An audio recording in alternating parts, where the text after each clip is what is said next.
started just by parting her hair in the middle, and then I've grabbed a small section of hair here in the front. So I'm going to begin by splitting this strand of hair into 3 sections, and I'm going to be making a feather braid.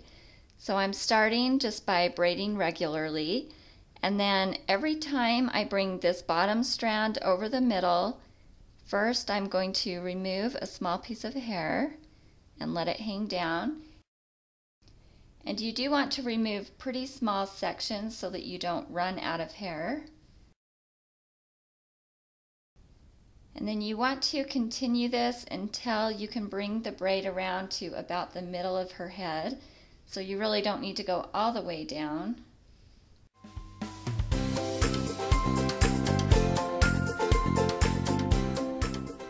Okay, so I'm at the point where I'm pretty much to the middle, and so I'm just going to tie this off for now. So now that I have this first braid done, I'm just going to do the exact same thing over here. I'm going to bring a feather braid around to the middle of her head.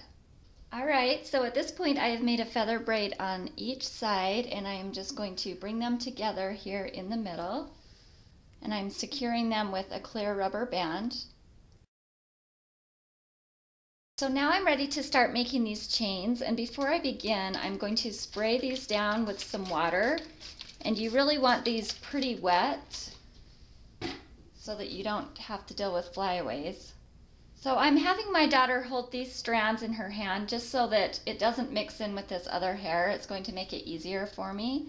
And then I'm going to begin by grabbing the first 2 strands that are closest to her face.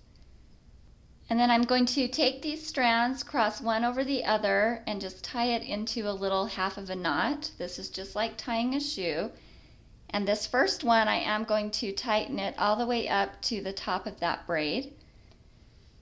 And now I'm going to grab the next strand back and add it into the back strand. So one of these is closest to her face, the other one's closest to the back of her head. You want to add the new strand into the one that's closest to the back of her head. And then you're just going to take these and tie another half knot. This time you're not going to tighten it all the way. You want to leave a little circle just like that. And then again, I'm going to add in the next strand back into that back strand, tie another knot. And I'm trying to get these little circles about the same size. So you just keep going back the same way. You always add the strand in to the strand that's closest to the back of her head.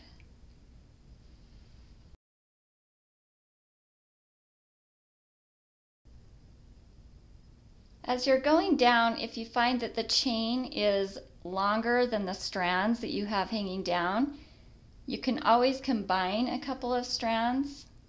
Like right here, I'm just going to add these both in to this next chain.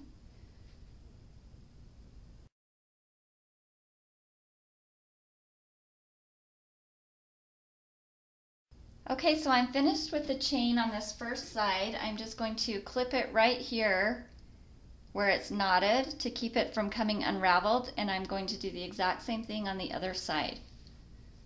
Okay, so I've made a chain on each side with those braids, and now I'm just going to take this little ponytail in the middle and combine everything into another elastic.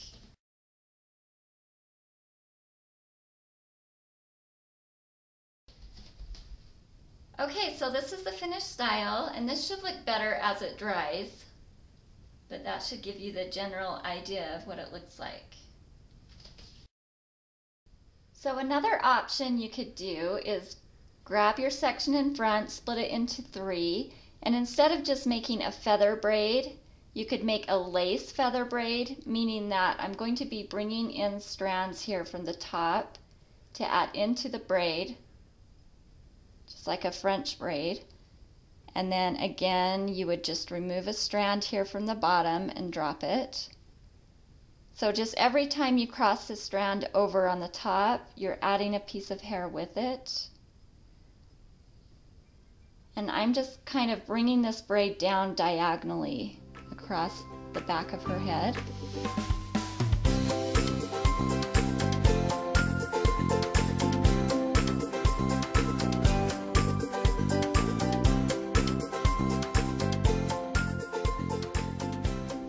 so obviously you could go down as far as you would like with this. I'm just going to stop right here for today. So same thing as before, you would just start right here with this strand in the front and bring your chain right down here and tie it in with this other elastic. Okay, so this is what option 2 looks like all finished. When I brought the chain down into the elastic, I just took the end of that and wrapped it around before I tied it off. So that's how you get